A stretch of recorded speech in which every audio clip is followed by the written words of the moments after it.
네, 시청자 여러분 안녕하세요.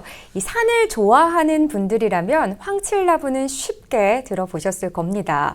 구실잣밥나무 역시 마찬가지인데요. 그러면 이 불가시나무라고는 들어보셨을까요? 아마 아시는 분이 많지는 않으실 것 같습니다. 이 세 가지 종류의 나무들의 공통점이 있는데요.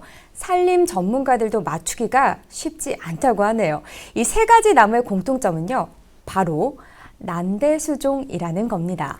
난대수목이어서 우리나라에는 많지 않을 것으로 생각할 수 있지만 청정해역을 끼고 있는 완도군에는 이런 난대식물이 770종이나 분포되어 있다고 하는데요. 정말 놀랍죠. 이런 이유로 완도군이 국립난대수목원 조성 대상지로 선정이 됐다고 합니다. 이색적인 사업인데 이 신우철 완도 군수님을 모시고 좀 더 깊은 이야기 나눠보도록 하겠습니다. 네, 군수님 안녕하세요. 네, 안녕하세요. 네. 아니 참 이 앞서 말씀드린 대로 이 난대수목이 완도군에 얼마만큼 분포가 되어 있는 건지 굉장히 궁금합니다. 저도 사실 굉장히 좀 생소하긴 해서요. 네. 우리나라에도 있군요. 우리나라 난대림 면적의 35%가 완도에 있습니다. 대단하네요. 네, 그 중에 60% 정도에 된 약 2,000헥타가 완도 수목원에 있고요. 이렇게 그 전체 난대림 면적의 35%를 완도가 차지하고 있으면서 여기에 자생하는 난대 수종이 무려 770여 종이 됩니다. 대단하네요. 조금 전에 말씀하셨던 불가시나무, 구실잣밥나무, 황칠나무 이와 같은 것들이 770여 종이 있거든요. 그런데 이제 이런 나무들의 특징이 뭐냐? 그 산소 음이온 발생량이 많은 나무들이라는 얘기예요. 굉장히 중요한 포인트죠. 그러니까 완도가 천혜적인 그런 환경을 지니고 있는 게 미세먼지가 가장 적고 음이온 발생량은 가장 많은 곳이 완도입니다. 그래서 우리 완도가 추진하고 있는 해양치유 산업이 이렇게 미세먼지는 좋고 그다음에 산소 음이온 발생량은 가장 많으면서도 바다 밑에 갯벌이 있고 해저로 숲을 이루고 있고 맥반석으로 깔려 있어서 가장 깨끗한 바닷물을 유지하고 있고 다양한 생물이 서식하고 있으면서도 우수한 수산물을 생산해 주고 있잖아요. 이런 것을 활용해서 하는 게 바로 해양치유인데 이 해양치유와 산림치유를 병행할 수 있는 유일한 곳이 바로 완도란 것입니다. 아니 사실은 완도 하면은 해양 쪽만 많이 생각을 했던 것 같아요. 근데 오늘 이 이야기를 듣다 보니까 정말 해양 치유와 산림 치유를 함께 할 수 있는 곳이구나 라는 생각이 듭니다. 대단합니다. 저도 이 난대수림이 쫙 펼쳐져 있는 모습을 좀 사진을 통해서 보기는 했는데요. 좀 이색적이랄까? 국내 야산에서는 좀 볼 수 없는 광경도 보게 되는 것 같아요. 이 군수님 근데 이 군락을 좀 보호 육성하기 위해서 또 이 국립난대수목원 조성 대상지로 선정됐다. 이거 정말 좋은 일이잖아요. 이 이야기도 좀 나눠볼까요? 조금 전에 말씀드렸듯이 우리나라 난대림 면적의 35%를 차지하고 있고 770여 종의 난대 수종이 있다고 했지 않습니까? 그러니까 국립난대 수목원 조성의 필요성을 느끼는 지역이죠. 그래서 우리 완도를 국립난대 수목원 조성 대상지로 이렇게 확정을 지었죠. 이렇게 이제 지었고 나서 그 다음에 추진해 가는 데 필요한 것이 바로 예비 타당성 조사입니다. 한 번에 통과를 하셨다. 그런데 지난해 정말 극적으로 잘 아시다시피 예비 타당성 조사를 통과하기는 굉장히 힘들거든요. 그러니까요. 그런데 딱 한 번에 이렇게 통과해서 또 현장 조사에 필요한 용역비를 확보할 수 있었죠. 그래서 지금 추진에 탄력을 받고 있습니다. 정말 다행입니다. 그럼 결국 사업 추진에도 청신호가 켜졌다. 그렇습니다. 이렇게 볼 수도 있는 거네요. 네. 그렇군요.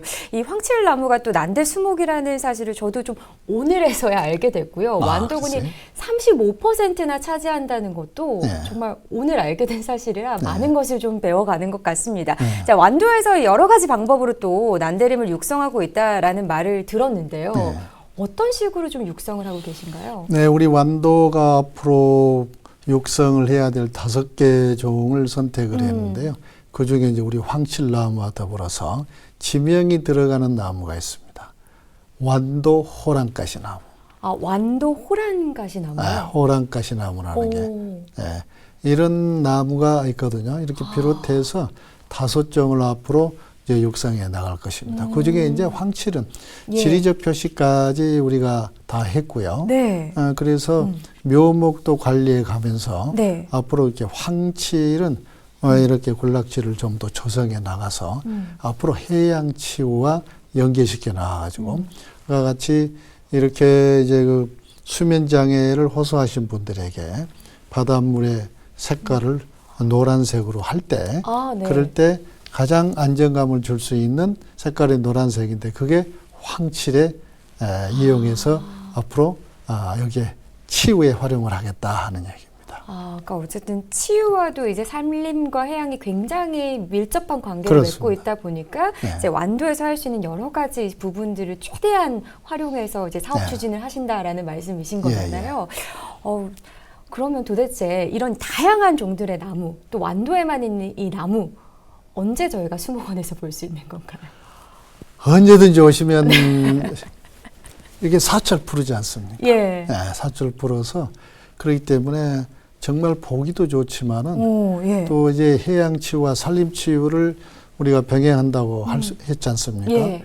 그런데 언제든지 치유를 할 수 있는 것이 바로 완도 수목원이 되거든요. 예. 그래 여기다가 이제 국립란대 수목원으로 조성이 된다고 그러면은 그렇죠. 더 말할 나위가 없이 그럼요.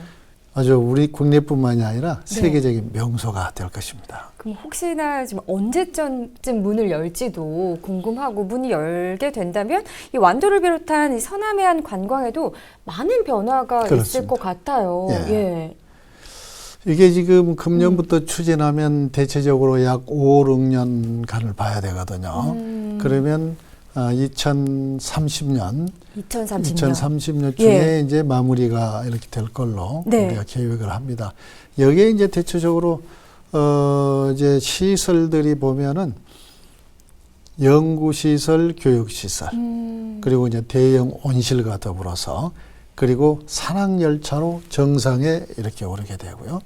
그리고 이제 밑에 그 수원지에는 떠 있는 정원, 이거를 조성하게 될 겁니다. 정말요? 그래서 정말 우리나라에서 보기 드문 이런 이제 국립 란대 수목원이 될 거거든요. 그래서 세계적인 명소로 자리매김될 것으로 기대를 하고 있습니다. 그러네요. 이렇게 완도에 갔을 때도 뭐 언제든 볼 수는 있는 나무들일 수 있지만 이 수목원을 통해서 보면은 조금 더 교육적으로도 그렇습니다. 좋겠다는 생각이 듭니다. 네, 이렇게 국립난대수목원도 또 이색적인 사업이긴 한데요. 역시나 이 완도는 청정해역을 좀 자랑하고 있는 곳이다 보니까 아까 저도 말씀드렸다시피 일반인들에게는 바다가 가장 먼저 떠오르지 않을까라는 생각도 드는데요. 뭐 전복, 광어 같은 해양 생물도 좀 알릴 수 있는 기회들이 좀 있을까요? 우리가 매년 장보고 대사의 업적을 재조명하고 그리고 완도 수산물의 우수성을 홍보하는 장보고 수산물 축제를 매년 5월 4일에서 7일까지 열리고 있습니다. 곳이네요. 금년에도 지금 이제 개최가 되는데요. 일대 완도를 많이 또 이해를 할 수 있는 기회가 되겠고요.